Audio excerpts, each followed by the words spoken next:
Hello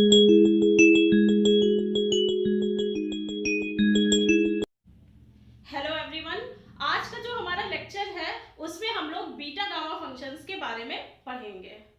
चलिए देख लेते हैं बीटा गामा फंक्शन क्या होते हैं। एक्चुअली ये कुछ स्पेशल टाइप के डेफिनेट इंटीग्रल्स होते हैं जिनको हम गामा फंक्शन कहते हैं।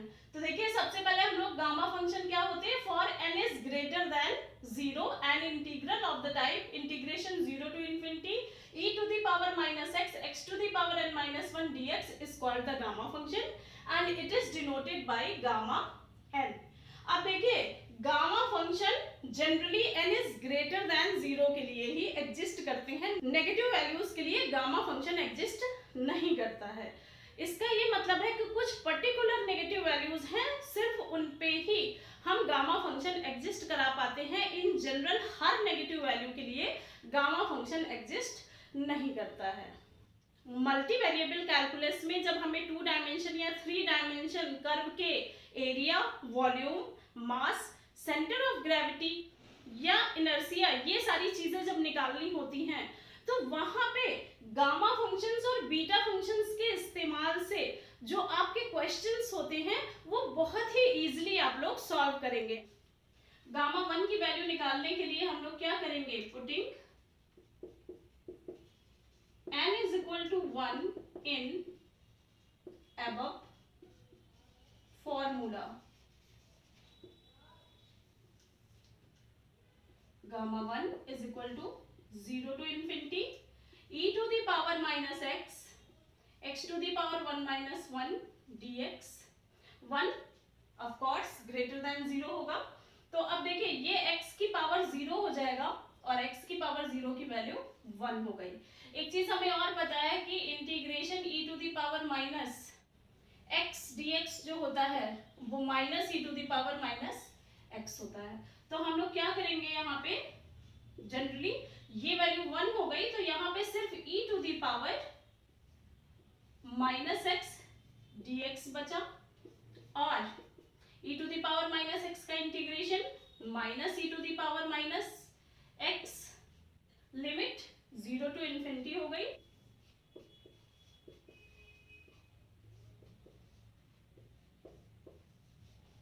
आपको पता है e to the power minus infinity की जो वैल्यू होती है वो 0 होती है और किसी भी चीज के ऊपर नेगेटिव 0 ये 1 upon e to the power 0 that is e to the power 0 1 हो गई। ये value 0 minus minus plus 1 that is 1। तो यहां से हमने देखा कि जो गामा 1 है वो हमारा कितना आ गया, 1। तो इस तरीके से हमने देखा कि गामा 1 की जो वैल्यू होती है वो 1 होती है। गामा फंक्शन का रिडक्शन या रिकरेंस फार्मूला प्रूफ करेंगे। देखिए रिकरेंस फार्मूला क्या है, gamma n plus 1 is equal to n gamma n।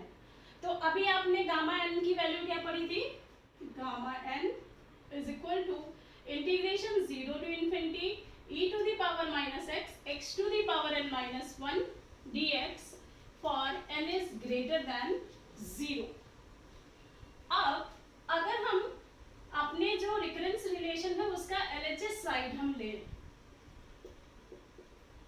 और इस फार्मूले की हेल्प से हम अगर गामा n प्लस 1 की वैल्यू लिखना चाहें तो it will be integration 0 to infinity e to the power minus x to the power. अब देखिए जब यहाँ n था तो आपने x में एक पावर कम लिखा था, यानी कि यहाँ पे n था तो x की पावर n माइनस 1 थी, तो यहाँ पे गामा n प्लस 1 है तो x to the power n हो जाएगा। इसको इंटीग्रेशन बाय पार्ट्स से सॉल्व कर लेंगे। इंटीग्रेशन बाय पार्ट्स का फार्मूला हमें पता है, integration f1 f2 dx is equal to f1 integration f2 dx minus integration d dx of f1 integration f2 dx dx। हमें क्या करना है कि अब f1 और f2 डिसाइड करना है, तो हमने आइलेट फार्मूला पढ़ा था। x to the power n जो है वो अलजेब्रिक फंक्शन है और जो e to the power minus x है वो आपका एक्सपोनेंशियल फंक्शन है। तो इसमें क्या करते थे कि जो फंक्शन पहले आता था उसको f1 लेते थे और बाद में आने वाले फंक्शन को हम f2 लेते थे। तो x to the power n हमारा यहाँ पे f1 हो गया और e to the power minus x f2 हो गया। अब integration e to the power minus x dx अभी हम लोगों ने पढ़ा था minus e to the power minus x होता है। तो इसमें इंटीग्रेशन बाय पार्ट्स अप्लाई करते हैं। Gamma n plus 1 is equal to, सबसे पहले हम लोग क्या करेंगे, f1 को एज इट इज लिख लिया, x to the power n, f2 का इंटीग्रेशन, f2 का इंटीग्रेशन आपका हो गया minus e to the power minus x और लिमिट लग जाएगी हमारी 0 to infinity, minus integration 0 to infinity D D X of f1। तो x to the power n का डिफरेंशिएशन हो गया n x to the power n minus 1, integration of f2 तो e to the power minus x का integration हो गया minus e to the power minus x and then dx।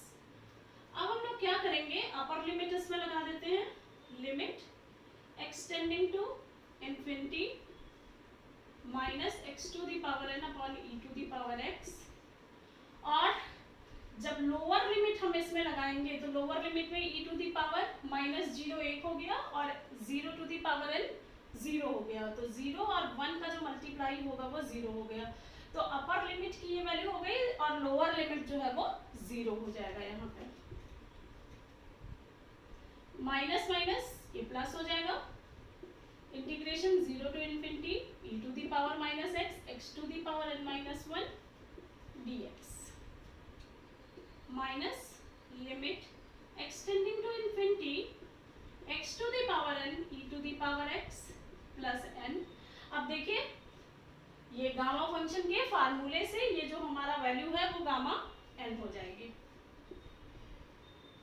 अब इसमें देखिए अगर हम x की वैल्यू इन्फिनिटी रख रहे हैं तो infinity to the power n ये इनफाइनाइट और यहाँ पे भी e to the power infinity भी इन्फिनिटी होता है चूंकि, तो ये इनफाइनाइट अपॉन इनफाइनाइट का केस बन रहा है। तो हम लोग यहाँ पे एल हॉस्पिटल रूल अप्लाई करेंगे। एल हॉस्पिटल रूल हम तब तक अप्लाई करते हैं जब तक इनफाइनाइट अपॉन इनफाइनाइट का केस हट न जाए। अब देखिए e to the power x को कितनी भी बार आप डिफरेंशिएट करेंगे ये हमेशा e to the power x ही देगा और x to the power n को भी हमें इतनी ही बार डिफरेंशिएट करना पड़ेगा जब तक कि यहाँ पे कांस्टेंट टर्म ना आ जाए, तभी ये इन्फिनिटी अपॉन इन्फिनिटी का केस हटेगा। तो हम लोगों ने पढ़ा है dn dxn x to the power n is equal to factorial n। इस फंक्शन का हम n टाइम डिफरेंशिएशन करेंगे एल हॉस्पिटल रूल के अकॉर्डिंग, तो जो हमारी वैल्यू है वो हो जाएगी factorial n upon e to the power x plus n gamma n। जब हम यहाँ पे अब इनफाइनाइट वैल्यू रखेंगे तो ये factorial n upon e to the power infinite that is factorial n upon infinite that is 0 आ जाएगा। तो फाइनली ये जो वैल्यू हो गई ये 0 हो गई और n गामा n ये मान आ गया। तो इस तरीके से हमने प्रूफ कर दिया gamma n plus 1 is equal to n gamma n। Gamma n plus 1 को हम n गामा n लिख सकते हैं।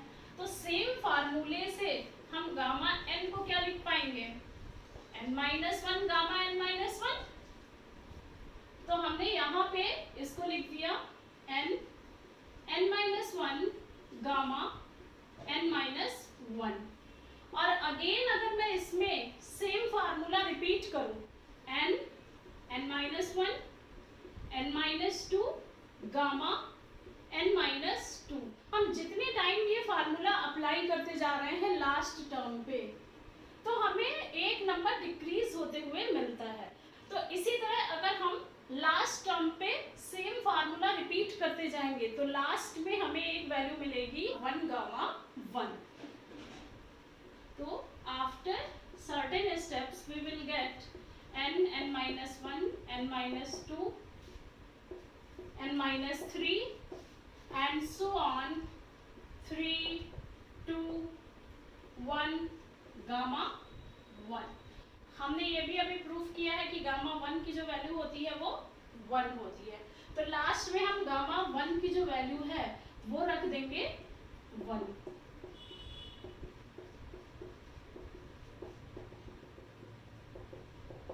तो देखिए ये अगर हमारा n पॉजिटिव इंटीजर रहा तो ये वैल्यू क्या हो जाएगी, फैक्टोरियल n। तो इस तरीके से हमने प्रूफ करा कि gamma n+1 is equal to factorial n भी होता है when n is a positive integer. Beta function देखिए, an integral of type integration 0 to 1 x to the power m minus 1 minus x to the power n minus 1 dx is said to be a beta function and it is denoted by beta mn where m and n both are positive numbers। तो देखिए ये हमारा एक certain type का definite integral है जिसको हम beta function कहते हैं। बीटा फंक्शन है वो सिमेट्री की प्रॉपर्टी शो करता है, that is beta mn is equal to beta nm। देखिए कैसे,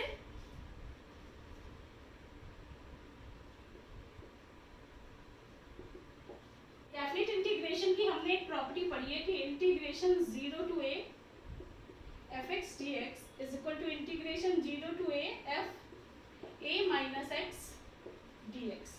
ये प्रॉपर्टी होती है। बीटा mn है वो है 0 to 1 x to the power n minus 1 1 minus x to the power n minus 1 dx where m is greater than 0 n is greater than 0। और अब ये प्रॉपर्टी हम इस इंटीग्रल में यूज करेंगे यूजिंग 1। a की जो वैल्यू है वो 1 है और fx हमारा इतना दिया हुआ टर्म है, x को हम 1 माइनस एक्स से रिप्लेस कर देंगे। देखिए हमारी क्या वैल्यू आएगी, beta mn is equal to integration 0 to 1 minus x to the power m minus 1 minus x to the power n minus 1 dx। Integration 0 to 1 minus x to the power m minus 1। अब ये 1 और 1 minus 1 plus 1 कर गया और ये plus का हो गया x to the power n minus 1 dx। और इसको हम क्या लिख सकते हैं, बीटा nm। तो इस तरीके से हमने देखा कि जो बीटा फंक्शन है वो सिमेट्रिकल होता है m और n के रिस्पेक्ट।